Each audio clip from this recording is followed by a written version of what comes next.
Coach Diaz, how you doing? Good, Cam. How we doing? Great. Thank you very much for joining us for a few minutes, and we'll go right into questions.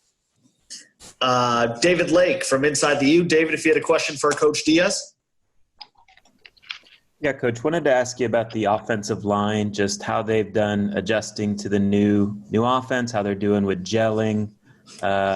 Is the new offense helping them be more consistent in your opinion? And specifically also wanted to ask you about Usman Traore. Just he's kind of a new name to us. What's he doing that you're liking? Yeah, so broadly about the entire group, I do think they're coming along. I don't think that there's any doubt that schematically what we do helps them, but you still have a job to do, and I think part of it is just natural maturity, player development. We obviously had to play with a lot of young guys last year, so we do bring back some experience. I think the guys are better because of that. Usman in particular, we were really excited when he got here. Kind of got caught up in a weird eligibility snafu, or I think he would have featured in some role for us a year ago. But just a steady presence at guard, does his job without a lot of fuss, tough, so he's done a nice job sort of establishing a role for himself on this year's team. Great. Just a reminder, everyone, to please use the hand raise function if you do have a question. And next we're going to go to Matt Chodell at CaneSport. Matt, if you had a question for Coach Diaz. Hey, Manny. So I wanted to ask you, fall drills are pretty well on their way here with the game sort of almost around the corner. Can you talk about maybe a couple of things that you're most encouraged about that you've seen in practice on the field this fall? I think I'm just encouraged of the overall attitude of our team. Even out there today, we finished practice with some sprints just to make sure that everybody's holding everybody else accountable. I think they feel that. I think they feel that difference. I think we just, as I mentioned, I think we're just a little bit more connected team than we were a year ago. And we've been trying as a staff to try to expose the places where the connections don't exist, to shine light on it. And I think we've done a good job. But the guys have done a good job of battling through those things, So still a lot of work to do, we're still, a week away, but they do seem to be willing. Coach, we have David Ferronese of the Sun Sentinel. David, if you had a question. Hi, Coach. I want to ask about a couple of guys. First, Robert Burns. We were talking to Coach Hickson last week, and he said he's close to coming back, but we didn't really know what the deal was with him. And also Patrick Joyner. We haven't really heard his name much in camp. When linebacker talk has come up, what's the status on him? Yeah, Robert, for the first time today, was able to participate in some things, which is really good for us. He's a very valuable guy on our team, very well-respected guy on our team, one of our best special teams performers a year ago. So it's good to see him, and we'll continue to increase his load day in and day out as we get closer to kickoff. Patrick Joyner, after really early in camp, I guess after Greg left, we moved him to defensive end. We felt like we had a lot of depth at inside linebacker. I think that's always been Patrick's preferred home. He's got a great knack, just some sort of pass rush instincts there. He led Dade County in sacks as a high school player. So, that's where Pat's been. Awesome. Coach, we're going to go to Andrea Adelson at ESPN. Andrea, if you had a question for Coach Diaz. Yeah, Manny, when you say you guys are a more connected team, can you just give me a little bit more detail on that? How do you feel like you guys are more connected, and why?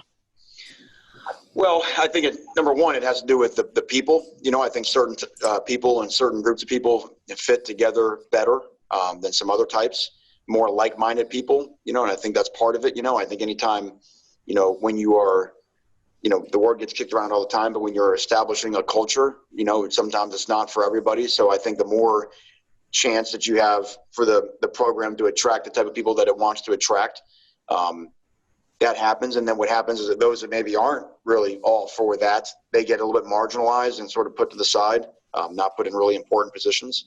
And then just the way that we work, like even just as silly as in this offense and the way that we're practicing now, the fatigue's going to find you, because there's really nowhere to hide, and especially the way we've been practicing these last 2 weeks out there. It has been as hot as I can remember on our practice field. So I think there's no choice to find out who's really for their teammates and who's maybe a little bit more for themselves. So I think all those things go in. As you know, there's no one defining thing, and what coach wouldn't say that this time of year. I get all that, but I think it's something that's still, all that being said, everyone in the program senses.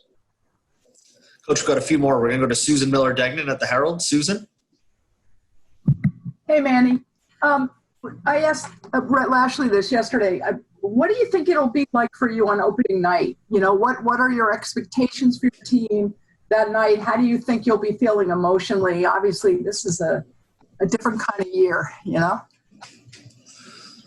Well, yeah, I mean, if you brought it out to the year, I think it'll probably be very similar to the very first practice we had, the very first scrimmage we had, the very first day coming back in the office after a long time.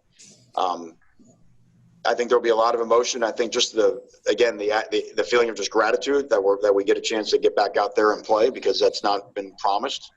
But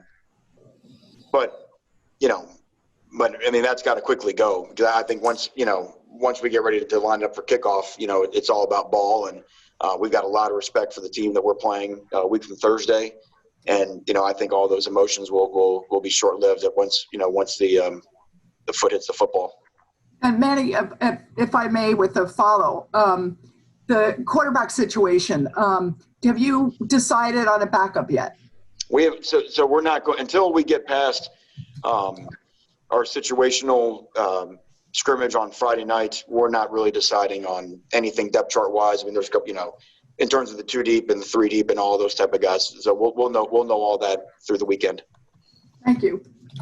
Coach, we have Max Olson from The Athletic. Max, if you had a question for Coach Diaz. Hey, Coach.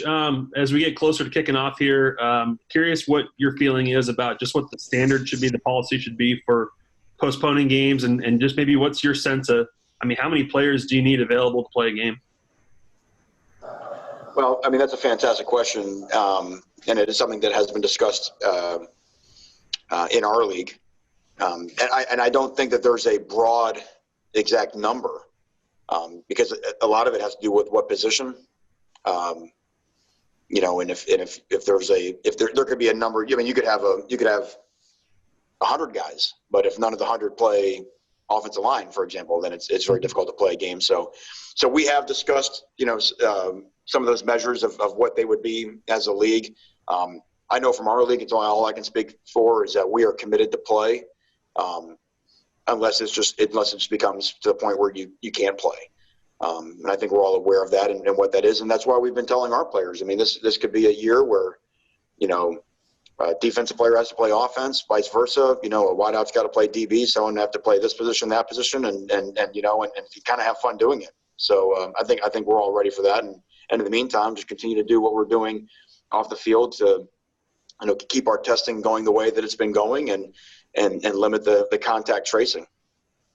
Thanks. Coach, this is the last one for you. We have Chris Perkins from Sports Illustrated. Chris, if you had a question for Coach Diaz. Hey, Manny, when you guys play UAB, they're going to have played a game. You are not going to have played a game. You're going to have film to look at from them. They're not going to have film to look at from you.